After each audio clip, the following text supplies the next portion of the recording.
మంచిది. ఈరోజు మనం నేర్చుకునే మరొక అంశము దైవ గ్రంథము నుండి ఆదికాండము 2వ అధ్యాయము 9వ వచనం నుండి జీవ వృక్షమును గూర్చిన విషయము అనే సుదీర్ఘమైన అంశాన్ని మీకు జ్ఞాపకం చేస్తున్నాను.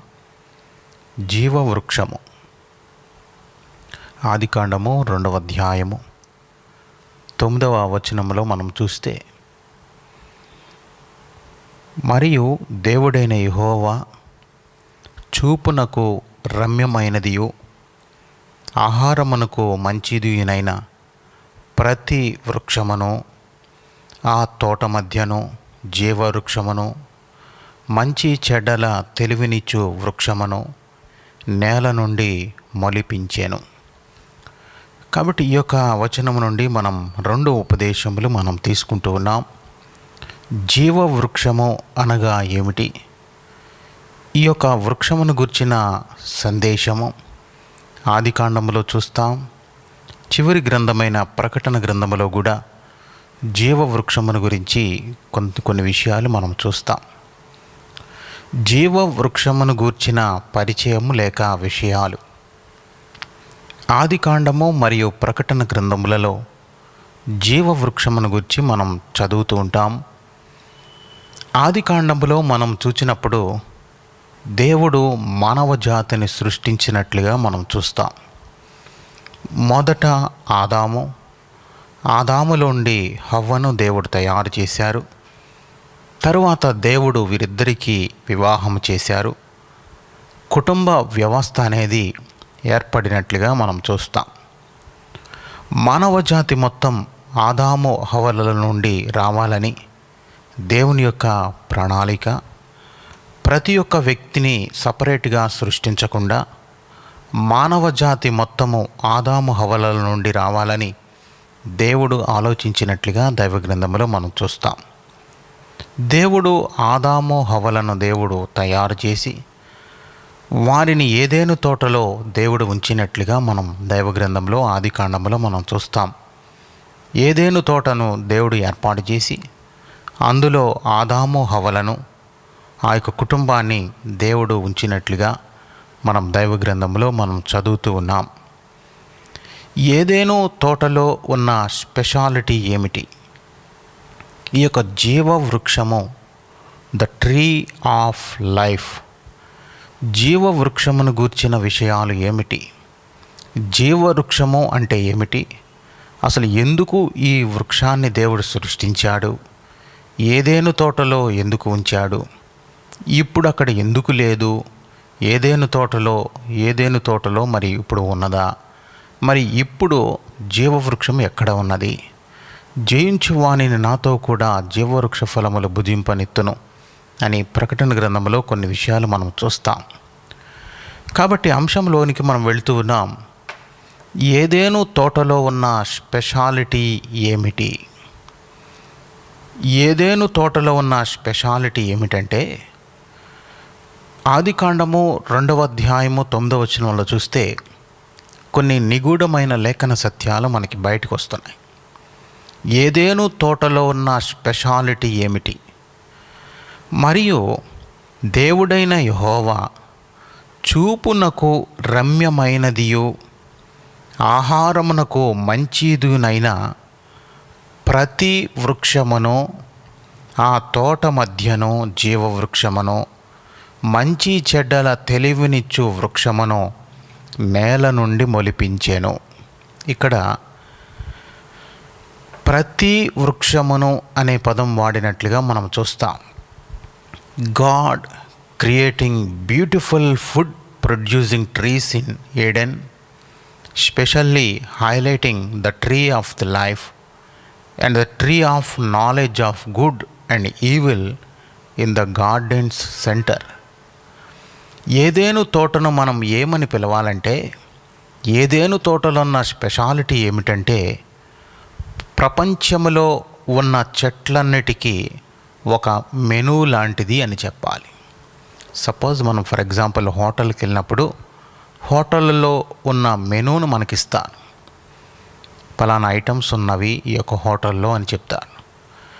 కాబట్టి ఏదేను తోట యొక్క స్పెషాలిటీ ఏమిటంటే, ఏదేను తోటను మనం ఏమని పిలవాలంటే, ప్రపంచంలో ఉన్న చెట్లన్నిటికీ ఒక మెనూ లాంటిది. ఎందుకంటే ప్రతి వృక్షము అని అక్కడ ప్రతి వృక్షము, భూమి మీద ఎన్ని వృక్షాలు అయితే ఉన్నాయో అవన్నిటి యొక్క శాంపిల్స్ అన్నీ కూడా ఏదేను తోటలో దేవుడు ఉంచాడు. ఈ సృష్టి మొత్తంలో ఎన్ని రకాల చెట్లు ఉన్నాయో అన్ని రకాల చెట్లు ఒకే చోట మనం చూడడానికి ఏదేను తోట అనేది ఒక మెనూ లాంటిది. కాబట్టి ఈ సృష్టి మొత్తంలో ఎన్ని చెట్లయితే ఉన్నాయో అన్ని రకాల చెట్లు ఒకే చోట మనం చూడడానికి ఏదేను తోట ఒక మెనూ లాంటిది. ఇది ఏదేను తోట యొక్క స్పెషాలిటీ. చెట్లకు సంబంధించిన లిస్ట్ అంతా కూడా ఇక్కడ ఉంటుంది. చెట్లు అన్నీ ప్రపంచంలో ఎక్కడైనా ఉండొచ్చు. వేరువేరు చెట్లు వేరువేరు ప్రదేశాల్లో ఉంటాయి. ఆయా నేలలను బట్టి, ఆయా వాతావరణాన్ని బట్టి వేరువేరు మొక్కలను భూమి మొలిపిస్తూ ఉన్నది.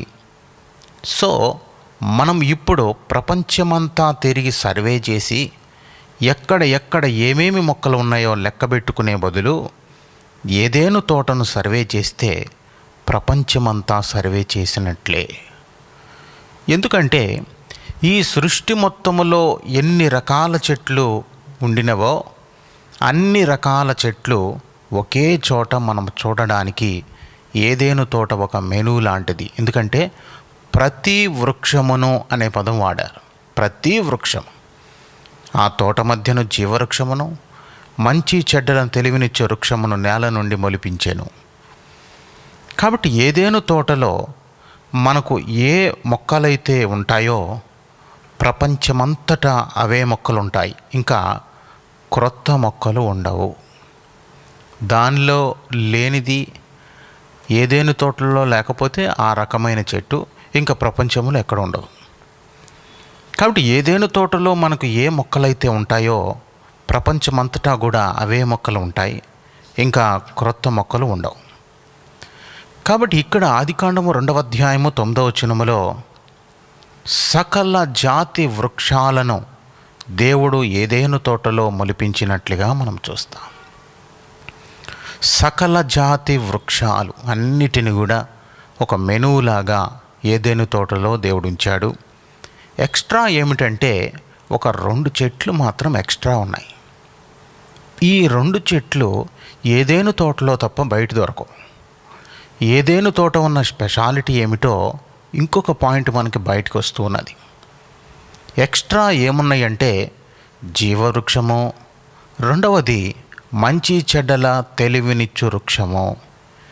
ఈ 2 వృక్షాలు ఏదేను తోటలో ఉండినట్లుగా మనం చూస్తాం. మిగిలిన చెట్లు ఏదేను తోటలో ఉన్నాయి, ప్రపంచమంతటా కూడా ఉన్నాయి. మిగిలిన చెట్లేమో ఏదేను తోటలో ఉన్న చెట్లు కొన్ని ప్రపంచ దేశాలలో ఉన్నాయి, ప్రపంచమంతటా కూడా ఉన్నాయి. కానీ ఏదేను తోటలో మాత్రమే ఎక్స్ట్రా ఈ 2 చెట్లు మాత్రమే ఉన్నాయి.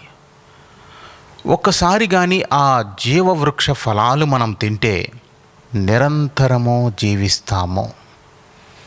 ఆ చెట్టు యొక్క ప్రత్యేకత ఏమిటంటే, జీవవృక్షం యొక్క ప్రత్యేకత ఏమిటంటే, ఒక్కసారి గనక ఆ జీవవృక్ష ఫలాలు మనం భుజిస్తే నిరంతరము జీవిస్తాము. మనిషికి మరణము లేదు, మనిషికి అంతము లేదు, వృద్ధాప్యము లేదు. కాబట్టి ఇలాగూ దేవుడు తినమనే దేవుడు పెట్టాడు జీవవృక్ష ఫలాలు కూడా. ఆ చెట్టు కూడా దేవుడు ఆదాము హవ్వలకు దేవుడు చెప్పాడు జీవవృక్ష ఫలాలు కూడా తినండి అని. పాప ప్రవేశానికి ముందుగా జీవవృక్ష ఫలాలు కూడా వీళ్ళు తినే భాగ్యం దేవుడిచ్చాడు. జీవవృక్ష ఫలాలు కూడా తినండి, కానీ మంచి చెడ్డల తెలివినిచ్చే వృక్ష ఫలాలు మాత్రమే తినొద్దని చెప్పాడు. జీవవృక్ష ఫలము చెట్టు ఈ దేవుడు ఎందుకు పెడతాడు? ఆ వృక్షం తినొద్దు అని ఉండినట్లయితే జీవవృక్షం ఎందుకు పెట్టాడు? కాబట్టి దేవుడు జీవవృక్షము ఏదేను తోటలో నాటాడు అంటే ఆ ఫలాలు తినమనే కదా. ఒకవేళ తినొద్దు అనుకుంటే ఆ చెట్టు అక్కడ నాటడు. నాటినా తినమని చెప్పడు కదా.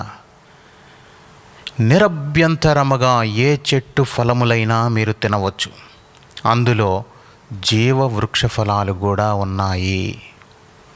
జీవవృక్ష ఫలాలు కూడా తినవచ్చు అని దేవుడు చెప్పాడు. దేవుడు జీవవృక్ష ఫలాలు తినవచ్చు అని కూడా చెప్పారు. ఆ ఫలాలు తింటే నిరంతరము జీవిస్తాడు. మరి మంచి చెడ్డల తెలివినిచ్చు వృక్షము, దేవుడు మనిషికి ఏదీ దాచిపెట్టలేదు. ఇది దేవుని యొక్క ప్రేమ. ఏదో కొన్ని చెప్పి కొన్ని చెప్పకుండా ఉంచలేదు, లేకపోతే కొన్ని దాచిపెట్టి ఉంచినట్లుగా మనం చూడాలనుకోకుండా, అరమరిక లేకుండా దేవుడు మనిషితో మాట్లాడుతూ ఉన్నారు. ఇది దేవుని యొక్క ప్రేమ అని మనం చెప్పచ్చు. ఇప్పుడు దేవుడు ఒక ఆజ్ఞను దేవుడు మానవునికి ఇచ్చినట్లుగా మనం చూస్తాం. ఏదేను తోటలో ప్రతి వృక్ష ఫలాలు మీరు తినవచ్చు, including the tree of life fruit కూడా తినవచ్చు. జీవవృక్ష ఫలాలు కూడా తినవచ్చు, తినండి. కానీ మంచి చెడ్డల తెలివినిచ్చు వృక్ష ఫలాలు తినవద్దు అని చెప్పాడు. కాబట్టి ఏదేను తోటలో సకల జాతి వృక్షాలు ఉన్నాయి. మరి స్పెషాలిటీ ఏమిటంటే, ఎక్స్ట్రా ఏమున్నాయంటే జీవవృక్షము, మంచి చెడ్డలు తెలివించు వృక్షము. ఈ రెండు ఫలాలు కూడా ఉన్నాయి అక్కడ. జీవవృక్ష ఫలాలు అయితే తినొచ్చు అని చెప్పారు, మంచి చెడ్డలు తెలివించు వృక్షం యొక్క ఫలాలు తినకూడదు అని ఆజ్ఞ ఇచ్చాడు. ఏ రోజైతే మీరు మంచి చెడ్డలు తెలివినిచ్చు వృక్షం యొక్క ఫలాలు తింటారో మీకును నాకును ఎడమ వస్తుంది, మీరు ఆత్మీయముగా మరణిస్తారు, నిదానముగా శారీరకంగా కూడా మరణిస్తారు, దేవునికి మనుషులకు మధ్య గ్యాప్ వస్తుంది, మనిషిలోనికి పాప స్వభావం వస్తుందని దేవుడు చెప్పినట్లుగా మనం చూస్తాం. పాపము వేరు, పాప స్వభావం వేరు. మనుషులలో పాప స్వభావం ఉన్నది, పాప స్వభావము. తరువాత ఏదేను తోటలో ఆదాము హవ్వలు చాలా కాలము ఉన్నారు. మంచి చెడ్డల తెలివినిచ్చు వృక్ష ఫలాలు తినకుండా ఆదాము హవ్వలు ఏదేను తోటలో సుమారుగా 100 సంవత్సరాలు ఉన్నారు. సుమారుగా చెప్తున్నాను, 100 సంవత్సరాలు ఉండి ఉండవచ్చు అని బైబిల్ పండితులు అభిప్రాయపడుతూ ఉన్నారు. ఎందుకు ఈ యొక్క సంవత్సరాలు నేను జ్ఞాపకం చేస్తున్నానంటే, ఎంతకాలము ఉన్నారో మనకు తెలియదు, కొంతకాలం అయితే ఉన్నారు. మంచి చెడ్డల తెలివినిచ్చు వృక్ష ఫలాలు తినకుండా సకల జాతి వృక్ష ఫలాలు తింటూ వారు ఉన్నారు, కొన్ని సంవత్సరాలు ఉన్నారు. ఎందుకంటే మానవుడు పాపము చేసిన దగ్గర నుండే, ఏదేను తోటల నుంచి వెళ్ళగొట్టబడిన దగ్గర నుండే సంవత్సరముల లెక్క వచ్చింది. ఇది వెరీ వెరీ మోస్ట్ ఇంపార్టెంట్ అన్నమాట. మానవుడు పాపము చేసిన తర్వాత, పాపము చేసిన దగ్గర నుండే, ఏదేను తోట నుంచి వెళ్ళగొట్టబడిన దగ్గర నుండే సంవత్సరముల లెక్క వచ్చింది. 1, 2, 3 అలా. ఆ తర్వాత పాప ప్రవేశము జరిగిన తర్వాత ఆదాము 930 సంవత్సరాలు బ్రతికి మరణించాడు. మరి పాప ప్రవేశము ముందు మంచి చెడ్డల తెలివినిచ్చు వృక్ష ఫలాలు మరి తినకముందు ఎన్ని సంవత్సరాలు ఉన్నాడో అది సంవత్సరాల లెక్కింపులో రాలేదు. మానవుడు పాపము చేసిన దగ్గర నుండే, ఏదేను తోటలో నుంచి వెళ్ళగొట్టబడిన దగ్గర నుండే సంవత్సరములు లెక్క వచ్చింది. తరువాత ఏదేను తోటలో నుంచి ఆదాము వెళ్ళగొట్టబడిన తర్వాత 930 సంవత్సరాలు ఆదాము బ్రతికి చనిపోయాడు. మరి పాపము చేయనప్పుడు ఎన్ని సంవత్సరాలు బ్రతికాడో తెలియదు. అయితే జరిగిన విషయం ఏమిటంటే, జీవవృక్ష ఫలాలు తింటే బాగుండేది కానీ అతడు జీవవృక్ష ఫలాలు తినలేదు. తినుంటే నిరంతరము జీవించేవాడే. దేవదూతలు ఎలాగూ నిరంతరము జీవిస్తూ ఉన్నారో మనము కూడా నిరంతరము జీవించేవాళ్ళము. కాబట్టి ఆదాము హవ్వలు మంచి చెడ్డల తెలివినిచ్చు వృక్ష ఫలాలు తిన్నారు కాబట్టి మరణం వచ్చింది. తినవద్దని చెప్పిన ఫలాలు తిన్నారు, వారి కన్నులు తెరవబడినాయి, మంచి చెడ్డలు వారికి తెలిసినవి, వారు దిగంబరులు అని వారు గుర్తించగలిగారు. వారికి ఉండినటువంటి మహిమ వస్త్రాలు కోల్పోయారు. ఫుడ్ ఇన్ఫెక్షన్ వచ్చినట్లుగా వారిలోనికి పాప స్వభావం వచ్చింది. అంటే పాప స్వభావము. తర్వాత దేవుడు వారిని ఏదెను తోటలో నుంచి వెళ్ళగొట్టాడు. ఆదికాండము 3వ అధ్యాయము 22, 23, 24 వచనాలు చూస్తే, అప్పుడు దేవుడైన యెహోవా, ఇదిగో మంచి చెడ్డలను ఎరుగునట్లు ఆదాము మనలో ఒకని వంట వాడాయను. కాబట్టి అతడు ఒకవేళ తన చెయ్యి చాచి జీవవృక్ష ఫలమును కూడా తీసుకుని తిని నిరంతరము జీవించునేమో అని దేవుడైన యెహోవా అతడు ఏ నేల నుండి తీయబడినో దాన్ని సేద్యపరచుటకు ఏదెను తోటల నుండి అతన్ని పంపివేశాను.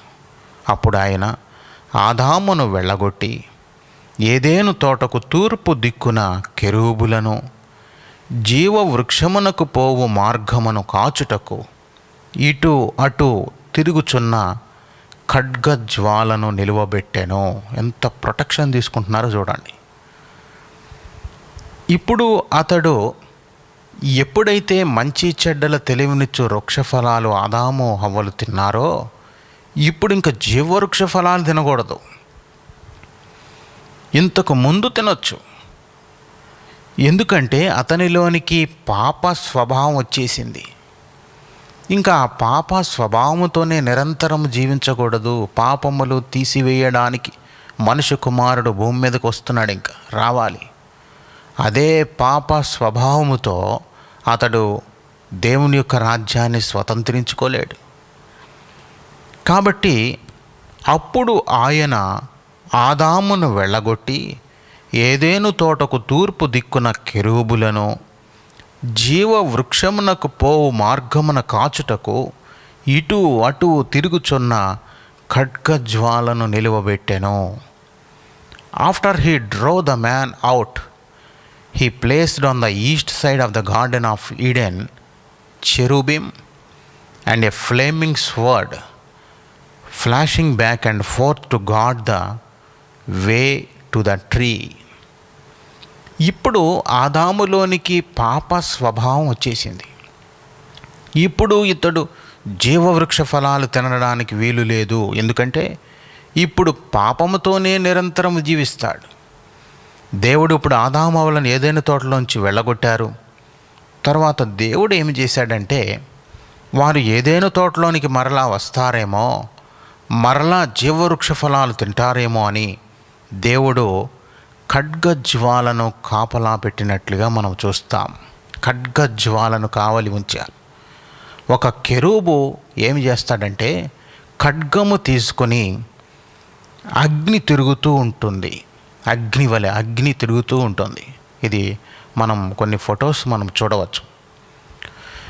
ఇప్పుడు తర్వాత ఏం జరిగిందంటే, నోవహు కాలంలో వచ్చిన జలప్రళయం వచ్చినప్పుడు జలప్రళయంలో చాలా మార్పులు చేర్పులు వచ్చినాయి. నోవహు కాలంలో జలప్రళయం వచ్చినప్పుడు జలప్రళయంలో చాలా మార్పులు చేర్పులు జరిగినాయి.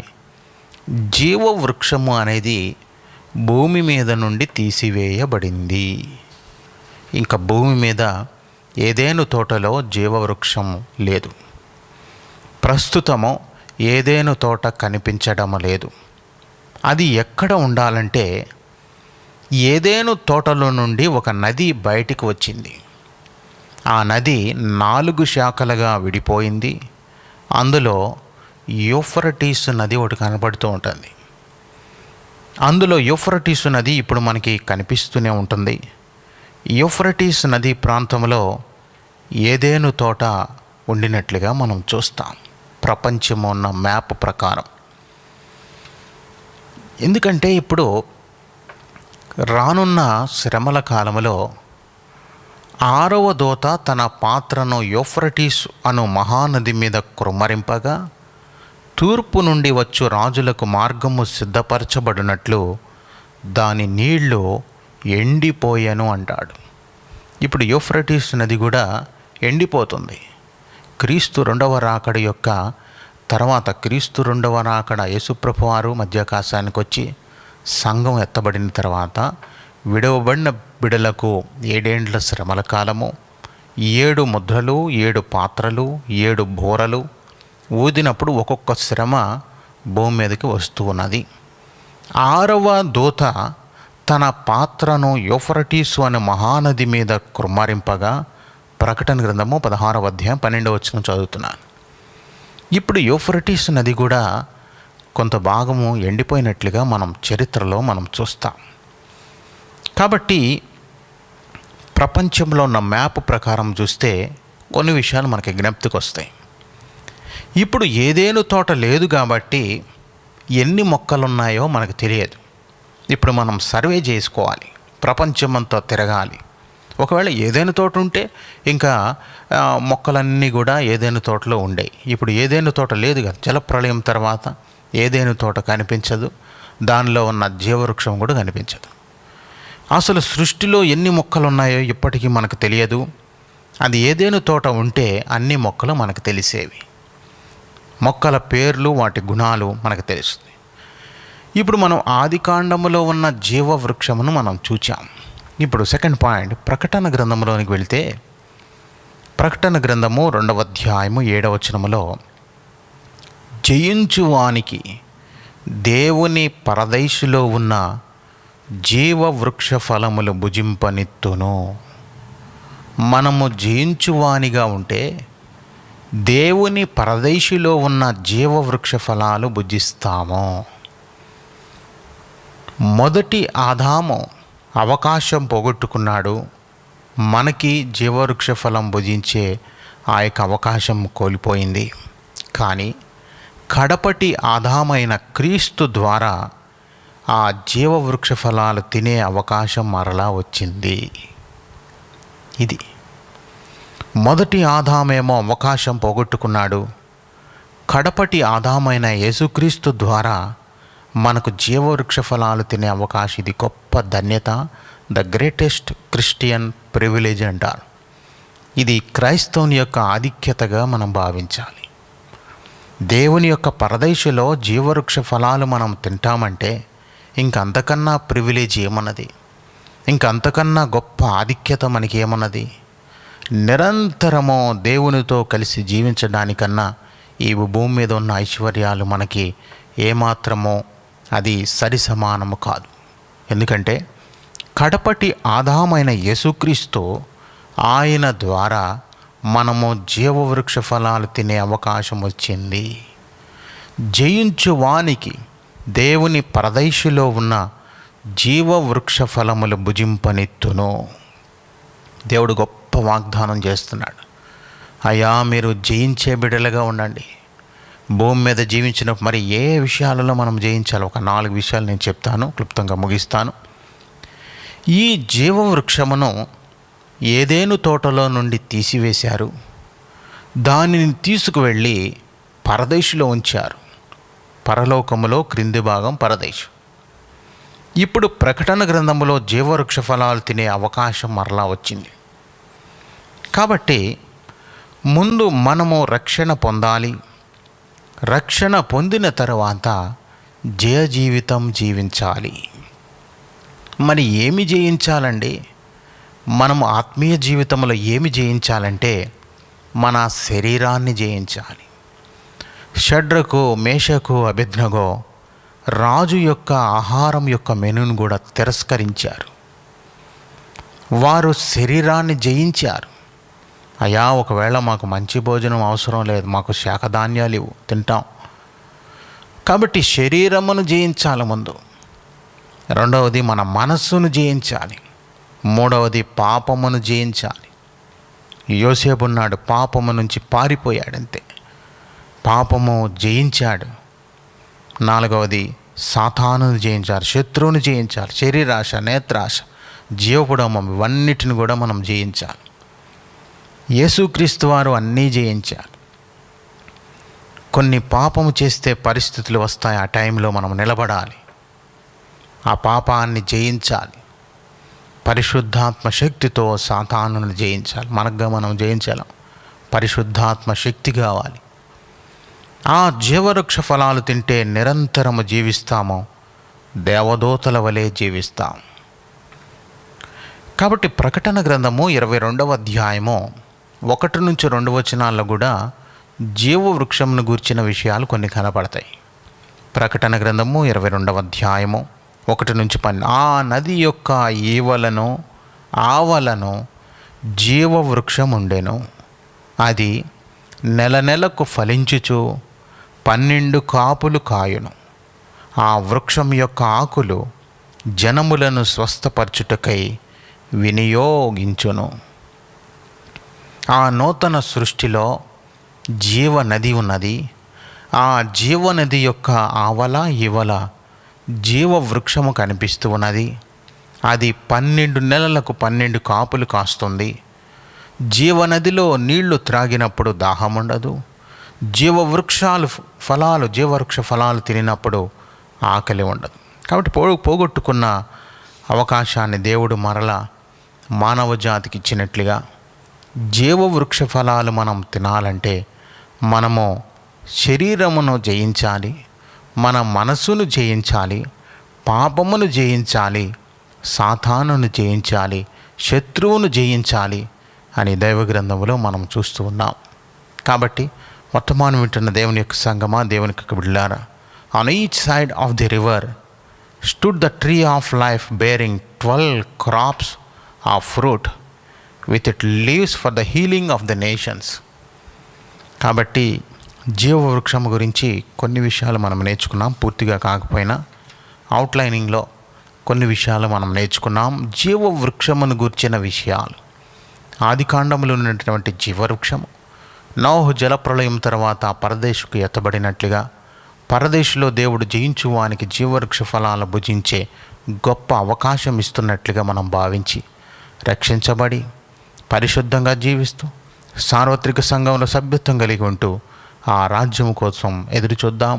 అట్టి కృప, అట్టి ధన్యత, జీవవృక్ష ఫలాలు తినే గొప్ప భాగ్యము వర్తమానం వింటున్న బిడ్డలందరికీ కూడా దేవుడు దయచేయునుగాక.